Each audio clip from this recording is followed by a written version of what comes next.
I'm Elise Smith, your faith-based business coach, and you're tuned in to Divinely Driven Results, here where you learn and implement divine strategies for real results in your business.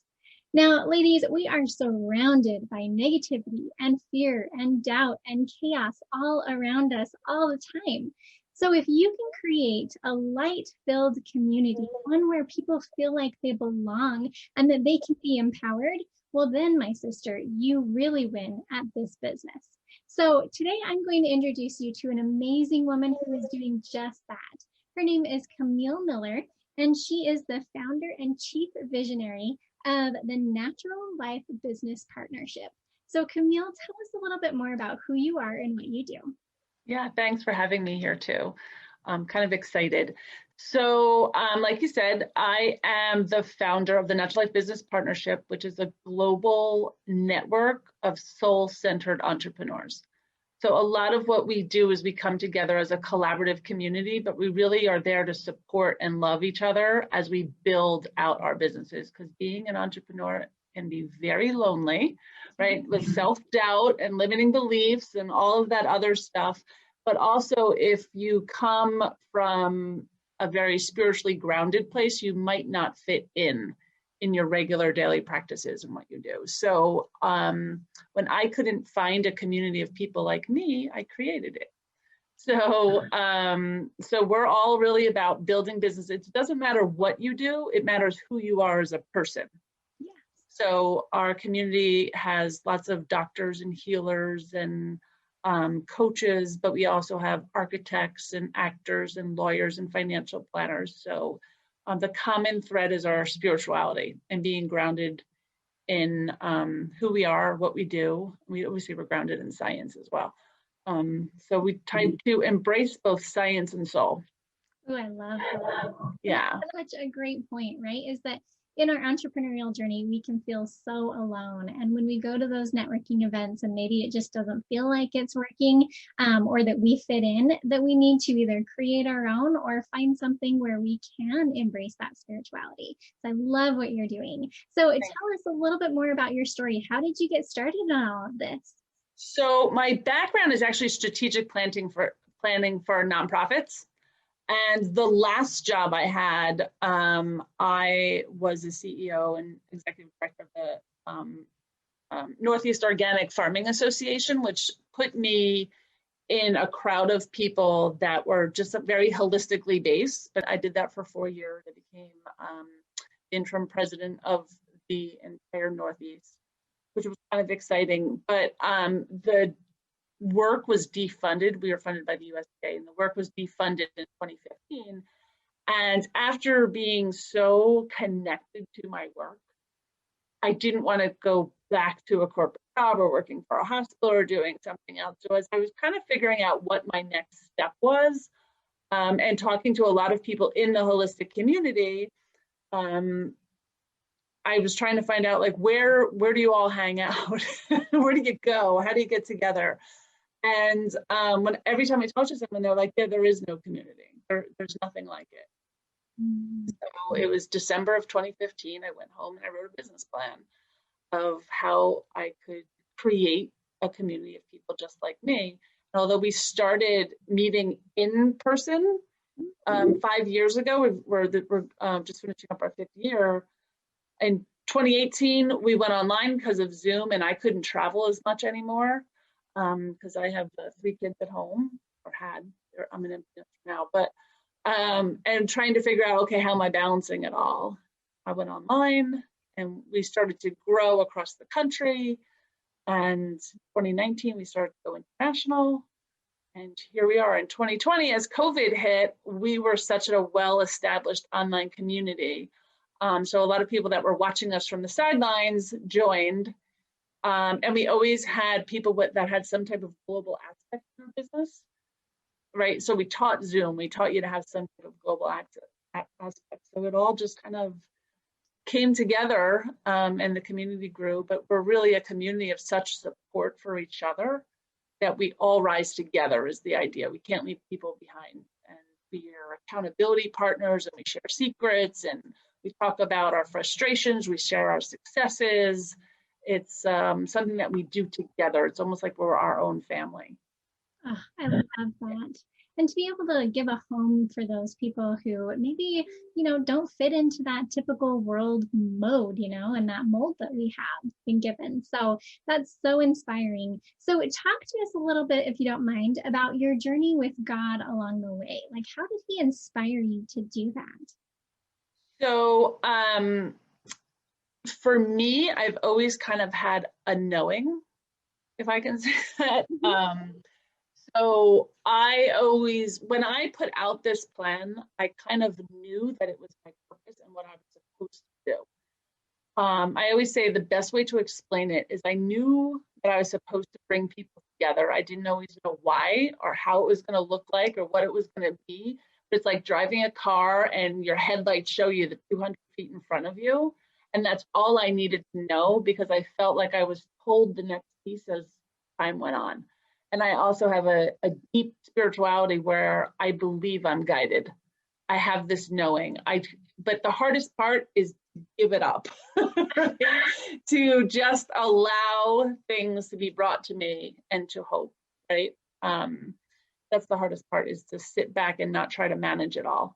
Yeah, and how to strike that balance. Because I love how you said that. And it's like the headlights, right? It's just one step at a time, and that's the one that you take that you can see in front of you, and you don't have to worry about the other steps. But how do you strike that balance? I try to stay in my lane, and that's what I tell other people. Focus on one thing. A lot of times entrepreneurs go wide and it gets too wide and they can't manage it, or it's all kind of like half done. So just kind of stay in that lane. And my lane at the end of the day was to build the community. And that was it. And just to always serve that community. So I always asked them what they needed. I didn't provide and then try to fit them into it. I just always asked, what do you need? What do you need? And that's how the community kind of built. So now we have classes and masterminds and book clubs and writers clubs and support groups and all sorts of things. But that's because that's what the community needed, right? Yeah. So I communicated it. And it's really just listening, right? And allowing it to just form and happen. And that's kind of the key. And that's the way I teach business though, too. So if you're telling me about your business, I always ask about your life, what you like, what you don't like, how you see it. Like, what's that ultimate dream? And let's start there, right? You don't have to have this cookie cutter approach that you might see, following people on Facebook or something, like if it doesn't work for you, then we don't do that, right? You have to see what your calling is, what feels well with you. It feels, I feel like we do everything out of love or fear. So you just kind of have to choose which path you're going towards. Yeah. Oh, and listening is so important, right? I mean, if we're not listening to our prospects or our divine client or customer, then how in the world are we supposed to create what they need? So exactly. You're such an incredible example of that, especially because you've done it over and over and over again, and not put your own will in front of God's will, right? Yeah. Not to say that I haven't made a mistake a few times. Oh, yeah. The hardest part was allowing to the point of stepping back. And once I stepped back, I saw the community start to create. Yeah. Because I started to watch. Yeah. That's beautiful. Actually, it makes me think. So I was just talking to a client of mine yesterday, and we were talking about that concept of like staying in your own lane and having that trust and that faith that God is going to provide those people that are great for your community or your business, but also not just relying on Him 100% to do it all, right? It's kind of exactly. Yeah, you need the action steps. Yeah. Exactly. I always tell people, so a big thing in my community is what we call a receiving journal. To be able to not only be grateful for everything that happens in every day, but to actually acknowledge all the things that are coming towards you. And when you have to write down every day an opportunity or something that crossed your path, it's a lot different way of looking at things. Right now, as I'm building my staff, I had this today. And I have people crossing my path, and I'm always like, well, are they the one? Are they the one? And I don't know. And then a couple of days ago, someone crossed my path, and I thought they were my next hire. And then today I found somebody else. I was like, I wonder why they crossed my path. And I was like, maybe it was to show me this person, because now I had a comparison, and to always look at, well, and to be thankful for it. So yeah, just, okay, there's always a lesson, or what's the lesson there? Yeah. And if you don't take those steps, then you won't be able to find those people that are meant for your business, or meant to be a connection, or meant for you to like see as a mirror of yourself or for someone Exactly. else. So everything happens for a reason, for sure. Absolutely. There's no coincidences.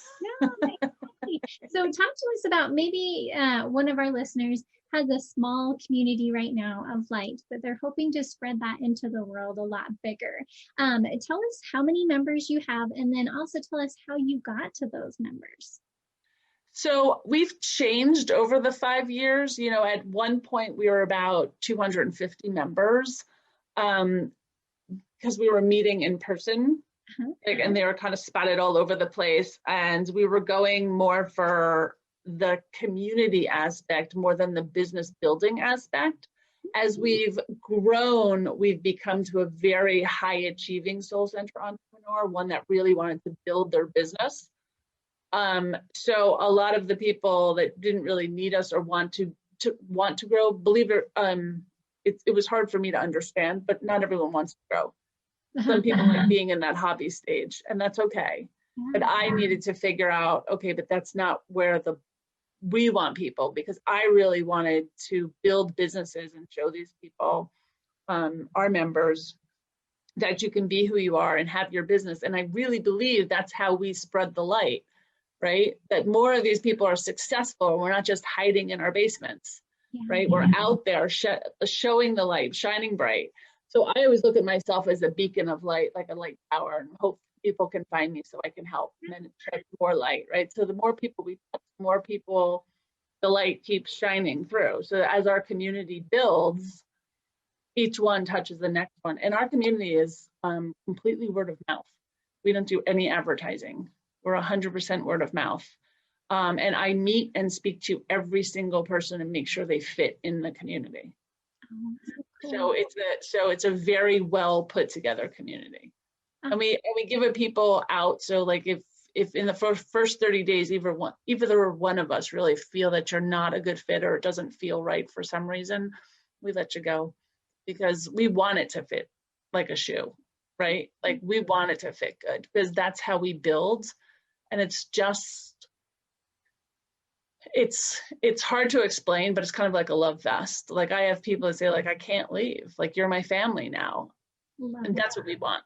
Yeah. And that's how you grew it, right? Is that you have, it sounds like kind of high standards, and not so much like you have to be making X amount of money, but more of the fact that you need to fit this community, right? We need to make sure that this is a good fit for you and a good fit for us. So you have those standards, which I think is a really good tip for all of us to really understand and take into account, because that's going to affect the whole energy of the group, right? Yes. You have to set it. And I always say, when you're building a community, you have to look at yourself, because you're building people just like you, right? When I go through something, I know my community is going through it. Or when I feel it, I know my community feels it, because I'm building a community that mirrors me, right? That's how I attract them. So I needed to write down kind of, well, who am I and what am I creating here? What are, not standards, but kind of like a manifesto of who are we, right? And for my community, for our community, the natural life is, we're very high achieving, we're very soul centered, or heart centered, or holistic, however you put it. Doesn't matter what we do, it's more of who we are. We want to collaborate. We always look for not sales, service over sales. Always. We look for collaboration and abundance. We believe in abundance. We believe there's enough work for everyone, that we need us all working. It's not like I want that client and you can't have that client. It's not pushing cards at each other. When we build our relationships, we really get to know people. Like when someone joins, like 20, 30 people are going to reach out to them and have a one-on-one and get to know, who are you? How can I help? And those are our core words, actually. Who are you? How can I help? Oh, I love that. And it starts with you, right, as the leader. And you said that you actually speak with every single one of those people. And so it's natural for your group to do the same thing too. And you have this loving and welcoming personality that I'm sure kind of gets saturated into your group, and then that becomes who they are as well. So love it. Thank you so much. Now, is there any last tip of if someone wants to grow their community of light, what would you tell them to do? Look inward. Find what I always tell everyone, I don't care if it's a community or your business, write 2 columns, what you really want and what you really don't want. So you clearly see, because when you know what you don't want, you know what you do want. And just create it, and don't have your logical mind shut you down to say, no, you can't have that. That's crazy. And a lot of people will tell you you're crazy, but don't believe them. Believe like your heart, your center, because everyone needs community. And the biggest compliment I get is when people call or email, or I get thank you notes all the time of just like, wow, I had no idea that there are people like me out there. Love it. And that's what we want. Yeah, we all want to belong, and we all want to be that light upon the hill, right? We want to be that beacon, just like you were talking about.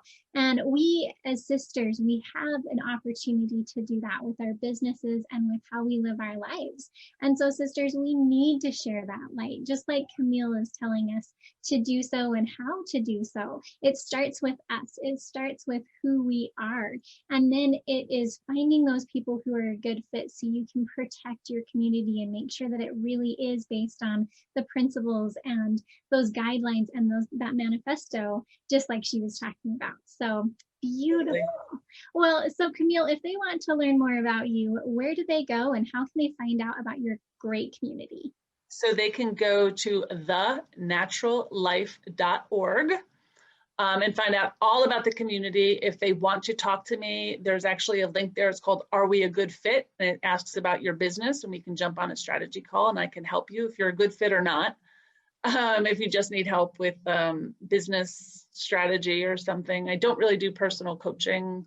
It's more about the group, but just to kind of get you started to see if you fit into the community, you're welcome to go there. We will always reach out if you join us, and we do have a monthly meet and greet too that's open to anybody. Okay, great. Well, great. Well, thank you so much for being on the show today. You are just an inspiration, and I think we've all learned so much about our own communities of light that we are feel called to really pursue and build in our own lives and our businesses.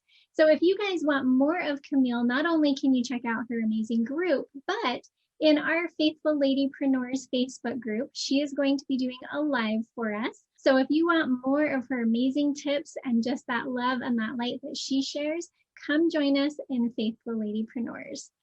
All right, Camille, any last words that you'd like to kind of share with the group here before we end? Can't think of any, but I do want to thank you for having me and allowing me to just share the idea of creating community. Definitely. I think we need it right now, right? That's for sure. Absolutely. I think that's the one thing that we've been missing and showed us during 2020. Yeah, definitely. Yeah. We need community. We need community again. Yeah. Yeah, absolutely. Well, thank you again. And thanks for watching and listening, guys. And we will see you next time on Divinely Driven Results.